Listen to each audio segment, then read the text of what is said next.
BBC প্রবাহে আপনাদের সবাইকে স্বাগত জানাচ্ছি। আমি শারমিন রমা। শুরুতেই দেখে নেব আজ কি থাকছে।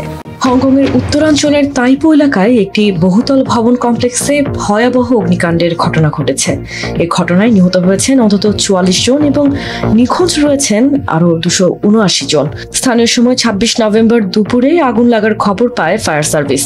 কয়েক ঘন্টা ধরে আগুন নিয়ন্ত্রণে কাজ চালানোর পর রাতে হতাহতের সংখ্যা নিশ্চিত করেন শহরের প্রধান নির্বাহী জন লি। ফরাসি বার্তা সংস্থা এএফপি জানিয়েছে, ওয়াংফু কোর্ট নামের আবাসিক কমপ্লেক্সটির 32 তলা ভবনগুলোয় রাত পর্যন্ত আগুন জ্বলতে দেখা গেছে। ফায়ার সার্ভিস জানিয়েছে, আগুনের তীব্র উত্তাপ ও ঘন ধোঁয়ার কারণে ভবনগুলোর উপরের দিকে যাওয়া সম্ভব হয়নি এবং রাতের অন্ধকার নেমে আসার কারণে আগুন নেভানোর কাজ আরও কঠিন হয়ে পড়ে।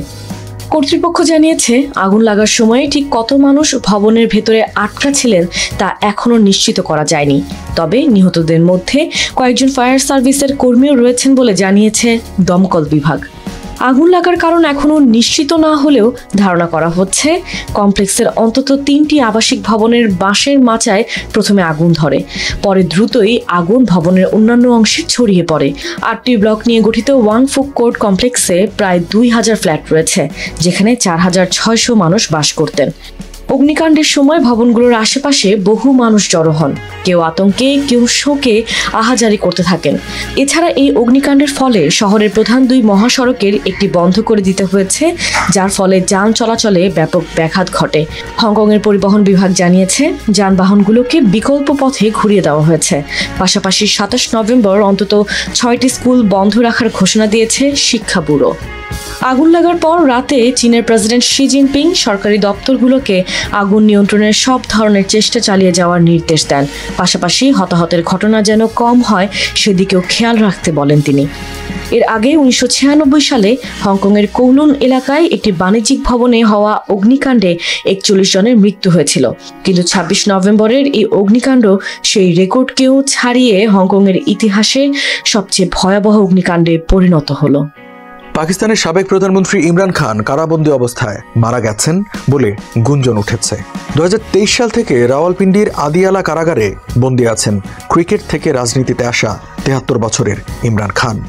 গত 3 সপ্তাহেরও বেশি সময় ধরে ইমরান খানের সঙ্গে তার 3 বোনকে সাক্ষাৎ করতে দেওয়া হয়নি বলে অভিযোগ রয়েছে।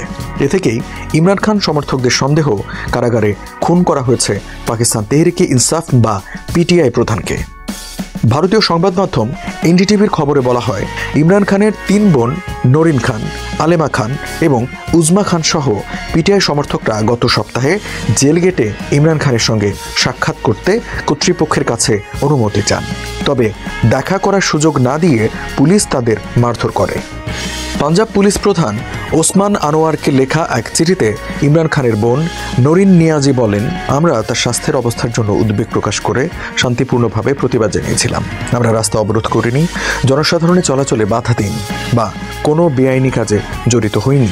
তবুও কোনো সতর্কতা বা উস্কানি ছাড়াই এলাকার রাস্তার লাইট হঠাৎ করে বন্ধ করে দেওয়া হয়েছিল। এরপর পাঞ্জাব পুলিশ আমাদের উপর ঝাঁপিয়ে পড়ে। এটা আসলে একটি নৃশংস এবং পরিকল্পিত আক্রমণ। তিনি আরো বলেন, 71 বছর বয়সে আমাকে চুল ধরে টেনে মাটিতে ফেলে দেওয়া হয়, রাস্তার উপর ফেলে মারধর করে পুলিশ। রেহাই পাননি অন্য নারীরা, তাদেরও মারধর ও টেনে হিঁচড়ে নিয়ে যায় পুলিশ। এ ঘটনায় নিরপেক্ষ তদন্ত শেষে দায়ী পুলিশ কর্মকর্তাদের বিরুদ্ধে অবিলম্বে ব্যবস্থা নিতে পাঞ্জাব পুলিশ প্রধানের প্রতি আহ্বান জানিয়েছেন নরিন নিয়াজি। একাধিক মামলায় অভিযুক্ত পিটিআই প্রধান ইমরান খান 2023 সালের আগস্ট থেকে কারাগারে। গত 1 মাসেরও বেশি সময় ধরে তার সঙ্গে সাক্ষাতে চলছে সরকারের অনানুষ্ঠানিক নিষেধাজ্ঞা। এ সময় সামাজিক মাধ্যমে তার মৃত্যুর ভুয়া খবরও ছড়াচ্ছে। পিটিআইয়ের অভিযোগ, সাবেক প্রধানমন্ত্রী ইমরান খানকে একটি রুমে সম্পূর্ণ বিচ্ছিন্ন করে রাখা হয়েছে। বই, প্রয়োজনীয় জিনিসপত্র, এমনকি আইনজীবীদের সঙ্গে সাক্ষাতের সুযোগও পাচ্ছেন না তিনি। ইমরান খানকে নিয়ে নানা প্রশ্ন উঠলেও পাকিস্তানের মূলধারার কোনো সংবাদ মাধ্যম বিষয়টি নিয়ে কোনো খবর প্রকাশ করেনি। দেশীয় প্রযুক্তিতে তৈরি জাহাজভিত্তিক অ্যান্টি-শিপ ব্যালিস্টিক ক্ষেপণাস্ত্রের সফল পরীক্ষা চালিয়েছে পাকিস্তান নৌবাহিনী। 25 নভেম্বর মঙ্গলবার আন্তঃবাহিনী জনসংযোগ অধিদপ্তর এক বিবৃতিতে জানায়, সমুদ্র ও স্থল 2 স্থানেই লক্ষ্যবস্তুকে নিখুঁতভাবে আঘাত হানতে সক্ষম এই ক্ষেপণাস্ত্র। এটিকে পাকিস্তানের সামরিক সক্ষমতার নতুন মাইলফলক হিসেবে অভিহিত করা হয়েছে বিবৃতিতে।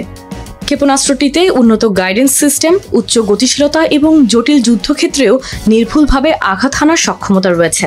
পরীক্ষাটি সরাসরি পর্যবেক্ষণ করেন নৌবাহিনীর প্রধান অ্যাডমিরাল নাভিদ আশরাফ। প্রকল্পের সঙ্গে যুক্ত বিজ্ঞানী ও প্রকৌশলীরাও এ সময় উপস্থিত ছিলেন। আইএসপিআর বলছে এটি পাকিস্তানের ক্রমবর্ধমান প্রতিরক্ষা প্রযুক্তির সক্ষমতার পরিষ্কার প্রমাণ এবং দেশের সামুদ্রিক নিরাপত্তা সুরক্ষায় নৌবাহিনীর প্রতিশ্রুতির বাস্তব প্রতিফলন। এ অর্জনের জন্য রাষ্ট্রপতি আসিফ আলী জারদারি, প্রধানমন্ত্রী শাহবাজ শরীফ সহ 3 বাহিনীর প্রধানরা সংশ্লিষ্ট ইউনিটকে অভিনন্দন জানান। এর আগে গত 30 সেপ্টেম্বর পাকিস্তান সেনাবাহিনী সফলভাবে পরীক্ষা চালায় বাহিনীতে নতুন যুক্ত হওয়া ফাতাহ 4 ক্রুজ ক্ষেপণাস্ত্রের। 750 কিলোমিটার পাল্লা সম্পন্ন এই স্থলভিত্তিক ক্ষেপণাস্ত্র শত্রুপক্ষের রাডার ফাঁকি দিতে টেরিন হাগিং নেভিগেশন প্রযুক্তি ব্যবহার করে থাকে, যার ফলে এটি লক্ষ্যবস্তুতে আঘাত হানতে পারে একেবারে বাধাহীনভাবে। দক্ষিণ এশিয়ার সামরিক ভারসাম্যে এই অর্জনগুলোর প্রভাব তাৎপর্যপূর্ণ। ভারত অনেকদিন ধরে ব্রহ্মোস সুপারসনিক ক্রুজ ক্ষেপণাস্ত্র এবং প্রহর পিনাকা সহ বিভিন্ন ব্যালিস্টিক সক্ষমতা দাবি করে আসছে। তবে পাকিস্তানের সাম্প্রতিক সফল পরীক্ষাগুলো প্রমাণ করছে দেশটি প্রযুক্তিগত ব্যবধান দ্রুত কমিয়ে আনছে এবং নির্ভুলতা, গতিশীলতা ও প্রতিরক্ষা বিভ্রান্তকর প্রযুক্তিতে অর্জন করেছে উল্লেখযোগ্য অগ্রগতি। সমুদ্রভিত্তিক অ্যান্টি-শিপ ব্যালিস্টিক ক্ষেপণাস্ত্রের সফল পরীক্ষা পাকিস্তানকে কৌশলগতভাবে আরও শক্ত অবস্থানে নিয়ে গেছে। এই ধরনের সক্ষমতা দক্ষিণ এশিয়ায় শুধু ভারতের নয়, বরং ভারত মহাসাগর অঞ্চলের অন্যান্য সামরিক শক্তির কাছেও একটি নতুন বার্তা বহন করে যে পাকিস্তান এখন তার সামুদ্রিক প্রতিরক্ষা বলয়কে আরও বিকশিত করতে সক্ষম এবং নিজস্ব প্রযুক্তির উপর নির্ভরশীল। পাকিস্তানের সামরিক বিশেষজ্ঞদের মতে দেশীয় প্রযুক্তির ক্ষেপণাস্ত্র উন্নয়ন শুধু যুদ্ধক্ষেত্রের সক্ষমতা বাড়াচ্ছে না, বরং বৈদেশিক সরঞ্জামের উপর নির্ভরশীলতাও কমাচ্ছে। এ কারণে পাকিস্তানের প্রতিরক্ষা কাঠামো এখন আগের চেয়ে হয়ে উঠছে আরও স্বয়ংসম্পূর্ণ ও শক্তিশালী। এসআইআর বা স্পেশাল ইন্টেন্সিভ রিভিশন হলো আসলে ভারতের বিভিন্ন রাজ্যে পুরো ভোটার তালিকা ঝাড়াই বাছাই করে ঢেলে সাজানো বা নতুন করে তৈরি করার প্রক্রিয়া। ভারতের যে রাজ্যে সদ্য বিধানসভার ভোট হলো সেই বিহারেই প্রথম এসআইআর করা হয়েছে, আর এখন একই প্রক্রিয়া চলছে দ্বিতীয় ধাপে তামিলনাড়ু, কেরালা, পশ্চিমবঙ্গ, উত্তরপ্রদেশ বা গুজরাট সহ 9টি রাজ্যে, যার অনেকগুলোতে ভোট হবে কয়েক মাসের ভেতরেই। ভারতের জাতীয় নির্বাচন কমিশন বলছে একটি নিখুঁত ও ত্রুটিমুক্ত ভোটার তালিকা তৈরি করাই এর উদ্দেশ্য, যাতে প্রত্যেক যোগ্য নাগরিকের নাম তালিকায় থাকে, কোনো মৃত বা অযোগ্য ভোটারের নাম না থাকে এবং কারো নাম যেন দেশের একাধিক জায়গায় না থাকে। সংবিধানের আর্টিকেল 324 আর ভারতের জনপ্রতিনিধিত্ব আইনের ধারা 21(3) নির্বাচন কমিশনকে সেই অধিকার দেয় যাতে তারা কারো অনুমতির পরোয়া না করেই ভোটার তালিকা ঢেলে সাজানোর কাজ শুরু করতে পারে। এই অধিকার প্রয়োগ করে শেষবারের মতো এসআইআর করা হয়েছিল 2002 সালে। এখন আবার তা শুরু হয়েছে দীর্ঘ 23 বছর বাদে।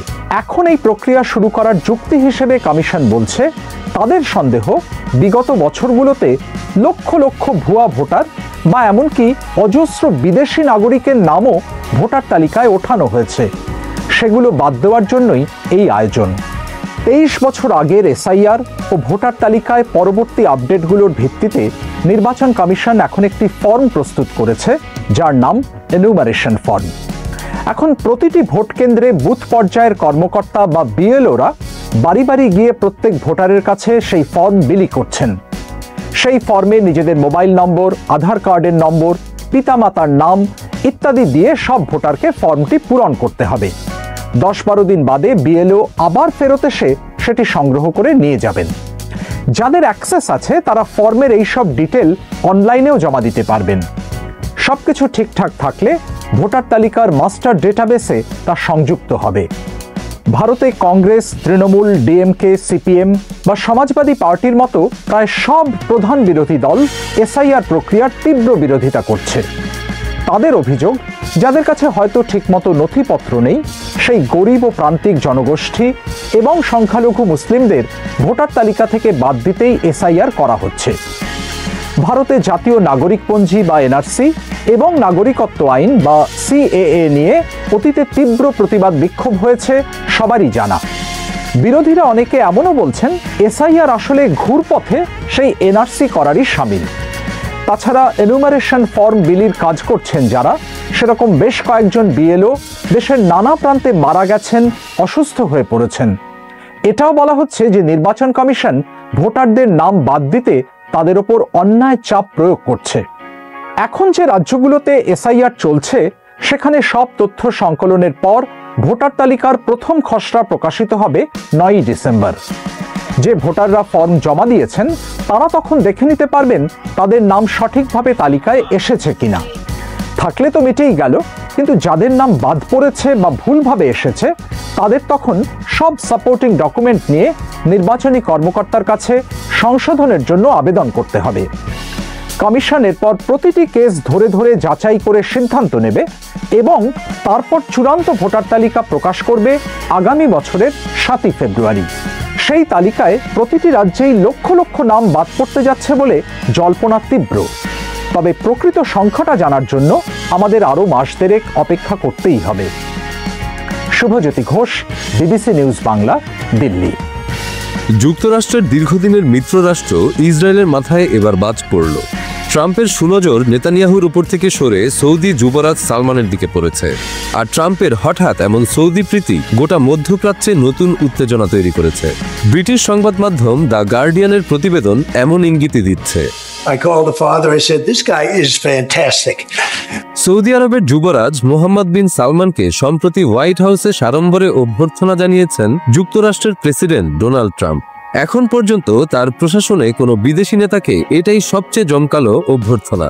এর মধ্য দিয়ে ট্রাম্পের পররাষ্ট্রনীতির অগ্রাধিকার স্পষ্টভাবে বোঝা গেছে। যুবরাজের এ সফরকে একটি সাধারণ সফর হিসেবে উল্লেখ করা হলেও আদতে তা এমনটি ছিল না।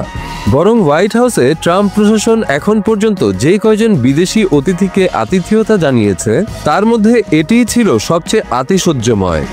ট্রাম্প সৌদি যুবরাজকে হোয়াইট হাউসের সবচেয়ে বড় মঞ্চ দক্ষিণ লনে অভ্যর্থনা জানিয়েছেন। অভ্যর্থনার সময়ে সেখানে ঘোড়ায় বসা ইউনিফর্মধারী সেনাদের পতাকা বহন করতে দেখা গেছে। একই সময়ে হোয়াইট হাউসের ওপর দিয়ে উড়ে গেছে এক ঝাঁক যুদ্ধবিমান। নতুনভাবে সোনালী রঙে সাজানো ওভাল অফিসে প্রবেশের পর ট্রাম্পকে একজন মুগ্ধ ও মোহগ্রস্ত মানুষ মনে হয়েছে। তিনি যুবরাজের হাত ধরেন এবং একাধিকবার বলেন রাজকীয় বন্ধুত্ব তার জন্য বিরাট সম্মানের। কিন্তু এক সাংবাদিক 2018 সালে সাংবাদিক জামাল খাশোগিকে হত্যা এবং তার মরদেহ টুকরো টুকরো করার প্রসঙ্গের অবতারণা করলে ট্রাম্প ক্ষিপ্ত হয়ে ওঠেন। তিনি ওই সাংবাদিকের প্রতিষ্ঠান এবিসির সমালোচনা করেন। মূলত এই হত্যাকাণ্ডের কারণেই গত 7 বছর যুক্তরাষ্ট্র সফরে যাননি মোহাম্মদ বিন Salman. Now, who are you with? I'm with ABC News, sir. You with who? ABC News, sir. Fake news. ABC fake news. One of the worst. মানবাধিকারের প্রতি উদাসীনতা, মার্কিন গোয়েন্দা সংস্থার প্রতি অবহেলা ও স্বৈরশাসকদের প্রতি প্রকাশ্যে আনুগত্য ট্রাম্পের জন্য নতুন কিছু নয়। গত জানুয়ারিতে ট্রাম্প দ্বিতীয়বার ক্ষমতায় আসার পর মার্কিন পররাষ্ট্রনীতির সেই দিক এরই মধ্যে ব্যাপকভাবে বদলে গেছে। তবে 18 নভেম্বর মোহাম্মদ বিন সালমানের সফরের সময় প্রকৃত কোনো পরিবর্তন হয়ে থাকলে তা ছিল ওয়াশিংটনের আকাশে। ট্রাম্প বিষয়টি নিশ্চিত করেছেন। শোভাযাত্রায় অংশ নেওয়া F-35 সিরিজের জঙ্গি বিমানগুলো সৌদি আরবের কাছে বিক্রি করা হবে। এই সব যুদ্ধ বিমান বিক্রির ক্ষেত্রে কোনো শর্ত থাকবে না। সৌদির কাছে বিক্রির জন্য F-35 এর প্রযুক্তিগত বৈশিষ্ট্য ইসরায়েলের কাছে এই সিরিজের যেসব বিমান রয়েছে সেগুলোর অনুরূপ হবে। এই চুক্তি যদি এগিয়ে যায় তাহলে যুক্তরাষ্ট্র ইসরায়েল সম্পর্কের একটি দীর্ঘস্থায়ী নীতিকে লঙ্ঘন করবে। নীতিটি হলো ওয়াশিংটনের মধ্যপ্রাচ্যের মিত্রদের মধ্যে ইসরায়েল সবার আগে সেরা মার্কিন সামরিক সরঞ্জাম সবার আগে পায়, যা অঞ্চলটিতে ইসরায়েলকে মানগত সুবিধা দেয়। এবার এই নীতির প্রতি উদাসীনতা দেখিয়ে ট্রাম্প স্পষ্ট করেছেন উভয় দেশ সেরা সামরিক সরঞ্জাম পাবে, কারণ তারা দুজন ওয়াশিংটনের সঙ্গে সমানভাবে ঘনিষ্ঠ। ট্রাম্প বলেছেন সৌদি আরব যুক্তরাষ্ট্রের মহান মিত্র এবং ইসরায়েলও তাই। আমার মতে তাদের উভয়ের এমন একটি পর্যায়ে থাকা উচিত যেখানে দুই দেশই সেরা সুবিধা পাবে। ওয়াশিংটন থেকে এমন ভাষ্য শোনা ইসরায়েলের পছন্দের নয়। গত কয়েক মাসে যুক্তরাষ্ট্র ইসরায়েলের দ্বিপক্ষীয় সম্পর্কে যেসব ধাক্কা এসেছে সেগুলোর মধ্যে সর্বশেষ এই ধাক্কাটি বেশ বড় বলে মনে করছেন বিশেষজ্ঞরা। F-35 বিক্রির প্রায় সমান গুরুত্বপূর্ণ আরেকটি ঘোষণাও দিয়েছে ট্রাম্প প্রশাসন। তা হলো সৌদি আরব ও সংযুক্ত আরব আমিরাতের কাছে উন্নত AI চিপ বিক্রি সংক্রান্ত নিষেধাজ্ঞা প্রত্যাহার। সৌদি আরবের বৈশ্বিক প্রযুক্তির কেন্দ্রে পরিণত হওয়ার যে স্বপ্ন, এই ঘোষণা সেটিকে উল্লেখযোগ্যভাবে এগিয়ে দিয়েছে। সাম্প্রতিক সময়ের আরও কিছু ঘটনা থেকে বোঝা যায় অন্তত সাময়িকভাবে হলেও যুক্তরাষ্ট্র মধ্যপ্রাচ্যে ইসরায়েলকে অগ্রাধিকার দেওয়া থেকে সরে যেতে পারে। 17 নভেম্বর যুক্তরাষ্ট্র জাতিসংঘ নিরাপত্তা পরিষদের যে প্রস্তাব তৈরি করেছে সেটির ভাষা এমন ছিল যা স্বাধীন ফিলিস্তিনের সম্ভাব্য পথ খুলে দিয়েছে। সর্বাত্মক চেষ্টা করেও ইসরায়েল প্রস্তাব থেকে এই ধারা বাদ দিতে পারেনি। কয়েক মাস আগে গত জুনের শেষে ট্রাম্প সিরিয়ার উপর থেকে কিছু নিষেধাজ্ঞা প্রত্যাহার করেন। এটিও ইসরায়েলের চাওয়ার বিপরীতে হয়েছে। আর নিজের পররাষ্ট্রনীতির প্রদর্শনী হিসেবে গত মে মাসে মধ্যপ্রাচ্য সফরে যান ট্রাম্প। সফরে তিনি সৌদি আরব, কাতার ও সংযুক্ত আরব আমিরাতে গেলেও ইসরায়েলে যাননি। বিশ্বের সব মিলিটারিগুলোকে যদি একটা দেশ হিসেবে বিবেচনা করি তাহলে তারা চীন, যুক্তরাষ্ট্র ও ভারতের পর বিশ্বের চতুর্থ সর্বোচ্চ কার্বন নিঃসরণ করা দেশ হতো। 2022 সালে প্রকাশিত হওয়া এক গবেষণার ভিত্তিতে এই হিসেবটি করা হয়েছে। গবেষণাটি করেছে যুক্তরাজ্য ভিত্তিক 2টি এনভায়রনমেন্টাল গ্রুপ। আর সে সময় থেকে এখন পর্যন্ত পরিস্থিতির কোনো উন্নতি হয়নি। জাতিসংঘ বলছে সারা বিশ্বের মোট কার্বন নিঃসরণের 7% হয় পৃথিবীর বিভিন্ন দেশের মিলিটারি কার্যক্রমের কারণে। আর এই মাত্রা শুধু বাড়ছে। গত বছরে সারা বিশ্বে সামরিক ব্যয় বেড়ে দাঁড়ায় $2.7 ট্রিলিয়ন। 90-এর দশকের স্নায়ুযুদ্ধের পর এটি রেকর্ড মাত্রার বৃদ্ধি। এখন 100-র বেশি দেশ নতুন করে অস্ত্র গোলাবারুদ মজুত করছে, বিশেষ করে ইউরোপ আর মধ্যপ্রাচ্যের দেশগুলো। আর এর সাথে বাড়ছে কার্বন নিঃসরণের মাত্রাও। 2021 থেকে 2023-এর মধ্যে নেটোর অন্তর্ভুক্ত দেশগুলো সামরিক ব্যয় বিপুল পরিমাণে বাড়িয়েছে। আর ওই সময়ের মধ্যে তাদের মিলিটারির কার্বন নিঃসরণের পরিমাণ বেড়েছে 30 মিলিয়ন টন, যা 80 লাখ গাড়ির নিঃসরণ করা কার্বনের সমান। যুক্তরাষ্ট্র নেটো সদস্যদের আরও বেশি খরচ করার জন্য তাগাদা দিচ্ছে। বিশেষজ্ঞদের মতে বড় চ্যালেঞ্জটি হলো ভারী যুদ্ধাস্ত্রগুলোকে, অর্থাৎ ট্যাঙ্ক, যুদ্ধজাহাজ বা সাবমেরিনের মতো যানের বা সবচেয়ে বেশি জ্বালানি ব্যবহার করা যুদ্ধ বিমানগুলোর কার্বন নিঃসরণ কমানো। সামরিক ব্যয় বিশ্বের 1 নম্বর দেশ এখন যুক্তরাষ্ট্র। তাদের জিজ্ঞেস করেছিলাম কার্বন নিঃসরণ কমানোর কোনো পরিকল্পনা তাদের আছে কিনা। পেন্টাগনের মুখপাত্র এই প্রশ্নের উত্তরে বিবিসিকে বলেছেন, আমাদের বিভাগের যুদ্ধ পরিকল্পনার সাথে যেসব পরিবেশ সংশ্লিষ্ট প্রকল্পের সামঞ্জস্য নেই সেসব প্রকল্পই আমরা বাদ দিয়ে দিচ্ছি। নেটো এই প্রশ্নের কোনো জবাবই দেয়নি। তবে বিশ্লেষকরা বলছেন কার্বন নিঃসরণ কমাতে তাদের তেমন কোনো প্রচেষ্টা নেই। আর বিশেষজ্ঞদের মতে আরেকটি আশঙ্কার বিষয় হলো সামরিক বাজেট বাড়ার সাথে সাথে জলবায়ু সুরক্ষার জন্য বরাদ্দ বাজেটও সামরিক খাতে ব্যয় হচ্ছে। ইউরোপিয়ান দেশসহ অনেক দেশই আন্তর্জাতিক সহযোগিতার বাজেট কমিয়ে সেটি সামরিক খাতে বরাদ্দ করছে। আর সেসব সহযোগিতা বাজেটের মধ্যে পরিবেশ সংক্রান্ত বাজেটের বরাদ্দও কমানো হচ্ছে। এই ট্রেন্ড আমরা গত কয়েক বছর ধরে লক্ষ্য করছি, যেটি খুবই আশঙ্কাজনক একটি বিষয়। এর ফলে দাতা দেশগুলোর সহায়তার মাত্রা কমবে আর ঝুঁকিপূর্ণ দেশগুলো আরও ঝুঁকিতে পড়বে, কারণ তখন বন্যা বা সাগরের পানির মাত্রা বৃদ্ধি সামাল দিতে তাদের কাছে তুলনামূলক কম বরাদ্দ থাকবে। যুদ্ধ পরিবেশের ওপরে বিপুল মাত্রায় প্রভাব ফেলে। এর ব্যাপকতাটা নিশ্চিতভাবে নির্ধারণ করা না গেলেও এর একটা আনুমানিক ধারণা পাওয়া সম্ভব। রাশিয়া ইউক্রেন যুদ্ধের প্রথম 2 বছরে 175 মিলিয়ন টন গ্রিনহাউস গ্যাস নির্গত হয়েছে। পুরো নেদারল্যান্ডস প্রতি বছরেও এই মাত্রায় গ্রিনহাউস গ্যাস তৈরি করে না। অন্যদিকে ইসরায়েল গাজা যুদ্ধ এখন পর্যন্ত 36টি দেশের চেয়ে বেশি কার্বন নিঃসরণ করেছে। সারা বিশ্বের মিলিটারি চায় নিরাপত্তা নিশ্চিত করতে নিজেদের এবং মিত্রদের অস্ত্রশস্ত্র বাড়াতে, কিন্তু জলবায়ু পরিবর্তন নিজেই এখন বড় ধরনের নিরাপত্তা ঝুঁকি। শুধু অস্ত্রের পেছনে বরাদ্দ বাড়ালে পরিবেশগত ঝুঁকি মোকাবেলায় কোনোই লাভ হবে না। আর আমরা সবাই এই ঝুঁকিতে আছি। পুরো পৃথিবীরই এখন জলবায়ু, পরিবেশ আর নিরাপত্তা বরাদ্দের ভারসাম্য রক্ষার দিকে নজর দেওয়া উচিত। The current imbalance needs to be addressed and looked at. বন্যা, খরা আর দাবানল খাদ্য স্বল্পতা, পানি স্বল্পতার পাশাপাশি দারিদ্র্য বাড়াবে। এর ফলে সমাজে দাঙ্গা, হানাহানি এবং সম্পদের বিতরণকে কেন্দ্র করে সংঘাত ছড়িয়ে পড়তে পারে। আর এই চক্র দিন দিন ঘনীভূত হতে থাকবে। কাজে মিলিটারি নিরাপত্তা জোরদার করার জন্য যুদ্ধাস্ত্র যত বাড়াবে, পুরো বিশ্ব ধীরে ধীরে ততই নিরাপত্তা ঝুঁকিতে পড়বে। প্রতিপক্ষকে ঘায়েল করতে বন্ধু দেশে আমেরিকা বানিয়ে রেখেছে শত শত সামরিক ঘাঁটি। পৃথিবীর যে কোনো প্রান্তে এসব ঘাঁটি ব্যবহার করে আমেরিকার আঘাত করার ক্ষমতা আছে। তবে চীনও যে ধীরে ধীরে সেই সক্ষমতা অর্জন করছে তার প্রমাণ পাওয়া যাচ্ছে। আর এই দেশটিকে রীতিমতো হুমকির চোখে দেখছে মার্কিন প্রতিরক্ষা আর গোয়েন্দা কর্মকর্তারা। এ নিয়ে এক চাঞ্চল্যকর প্রতিবেদন প্রকাশ করছে মিডল ইস্ট আই। মার্কিন প্রতিরক্ষা এবং গোয়েন্দা কর্মকর্তাদের ধারণা, সংযুক্ত আরব আমিরাতের একটি সামরিক ঘাঁটিতে ছিলেন চীনা সেনা সদস্যরা। এ কারণে ওই ঘাঁটির একটি অংশে যুক্তরাষ্ট্রকে প্রবেশে বাধা দেয় UAE. next level, well done, side by side, free. Middle East আইকে এ তথ্য জানিয়েছেন দুইজন সাবেক উচ্চপদস্থ মার্কিন কর্মকর্তা। তারা বলছেন যুক্তরাষ্ট্র ভাবছে আবুধাবির জায়েদ মিলিটারি সিটিতে চীনের গণমুক্তি ফৌজের সদস্যদের আতিথ্য দিচ্ছিল ইউএই। ঘটনা সম্পর্কে জানেন এমন এক কর্মকর্তা বলেছেন, মার্কিন কর্মকর্তারা যখন জায়েদ মিলিটারি সিটির একটি অংশে প্রবেশের অনুমতি চেয়েছিলেন তখন তা নাকচ করে দিয়েছিল সংযুক্ত আরব আমিরাত। এরপর থেকেই ঘাঁটিটি সম্পর্কে আরও তথ্য সংগ্রহ করতে শুরু করে যুক্তরাষ্ট্র। এই ব্যাপার নিয়ে উদ্বিগ্ন মার্কিন কর্মকর্তারা। তাদের ধারণা চীনের সেনা সদস্যরা হয়তো জায়েদ মিলিটারি সিটি ব্যবহার করে আরব আমিরাতে থাকা মার্কিন বাহিনীর সম্পর্কে সংগ্রহ করছিল গোয়েন্দা তথ্য। আরব আমিরাতের আল ধাফরা এয়ারবেজে মার্কিন বাহিনী মোতায়েন আছে। এটি আবুধাবি থেকে মাত্র ২০ মাইল দক্ষিণে। আরব আমিরাত যুক্তরাষ্ট্রের ঘনিষ্ঠ নিরাপত্তা ও অর্থনৈতিক অংশীদার। ২০২১ সালে ওয়াল স্ট্রিট জার্নালের এক প্রতিবেদনে বলা হয়েছিল আবুধাবির কাছে একটি সামরিক বন্দর তৈরি করছে চীন। ওই খবর প্রকাশের কয়েক সপ্তাহ পর অন্য একটি নিবন্ধে দাবি করা হয় যুক্তরাষ্ট্রের অনুরোধে আরব আমিরাত সেই প্রকল্প বন্ধ করে দিয়েছে। যদিও বর্তমানে চীনা সদস্যরা ওই ঘাঁটিতে আছেন কিনা সেটি স্পষ্ট নয়। চীন সামরিকভাবে আমিরাতের সাথে ঘনিষ্ঠ হওয়ার চেষ্টা করায় দেশটির বিরুদ্ধে চাপ সৃষ্টি করছে যুক্তরাষ্ট্র। এ বিষয়ে হোয়াইট হাউসের সাথে আরব আমিরাতের সম্পর্কের টানাপোড়েনও দেখা দিয়েছে।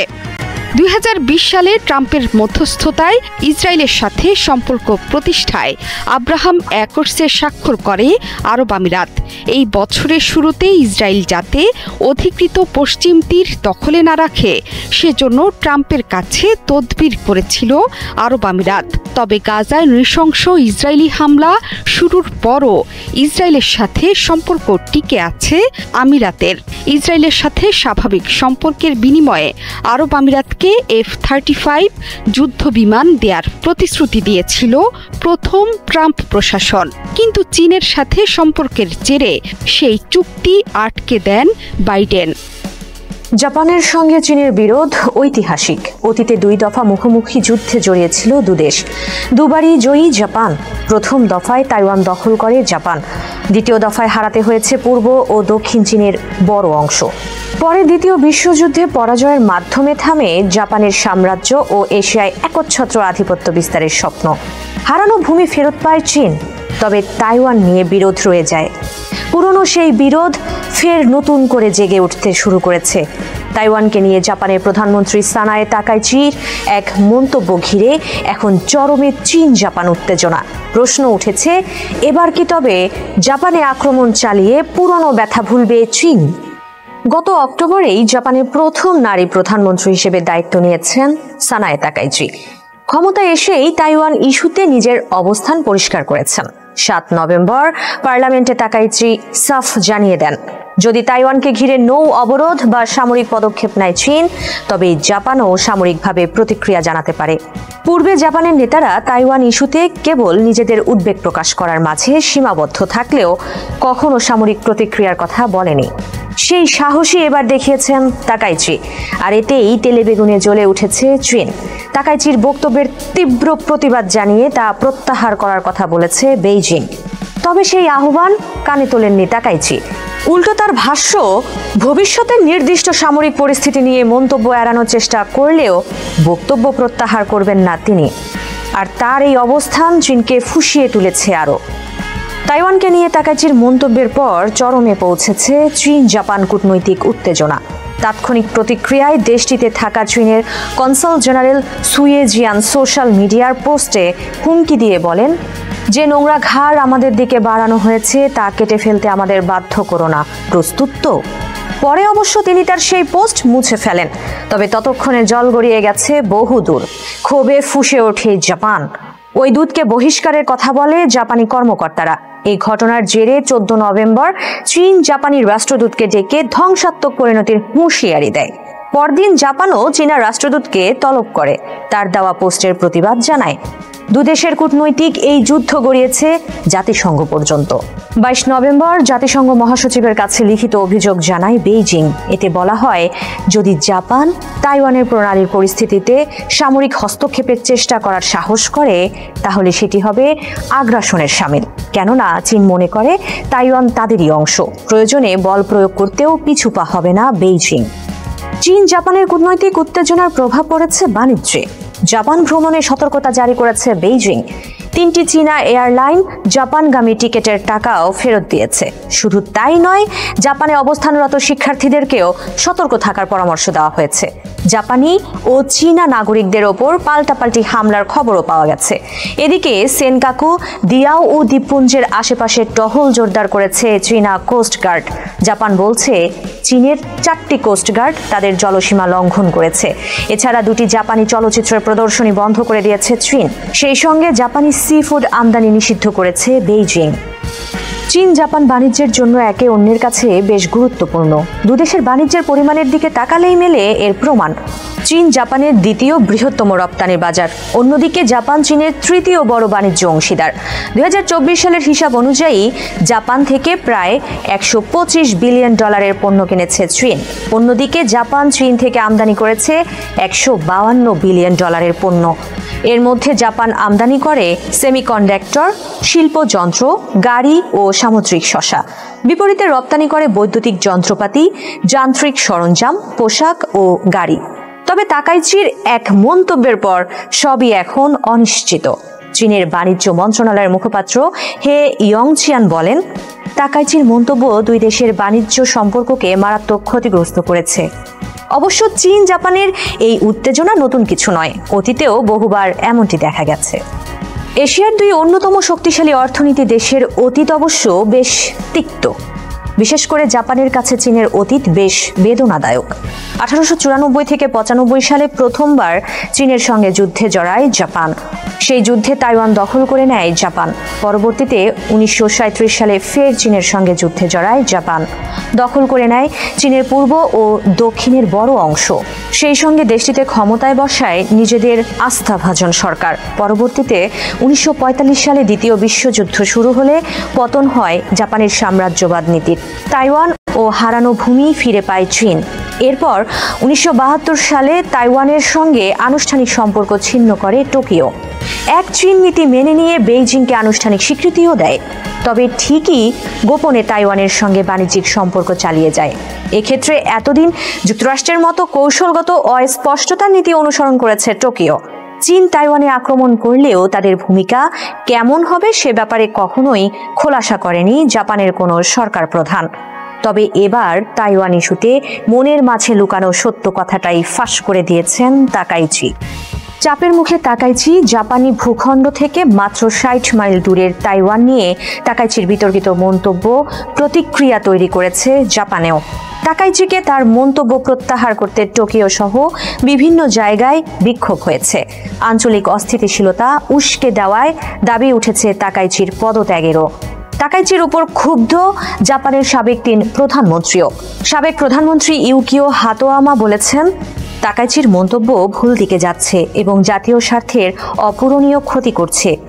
অন্যদিকে সাবেক প্রধানমন্ত্রী শিগেরু ইশিবা তাকাইচিকে স্মরণ করিয়ে দিয়ে বলেন, পূর্ববর্তী সরকার তাইওয়ান সম্পর্কিত নির্দিষ্ট পরিস্থিতিতে কিভাবে প্রতিক্রিয়া জানাবে সে সম্পর্কে সুনির্দিষ্ট বক্তব্য দেওয়া এড়িয়ে চলেছিল।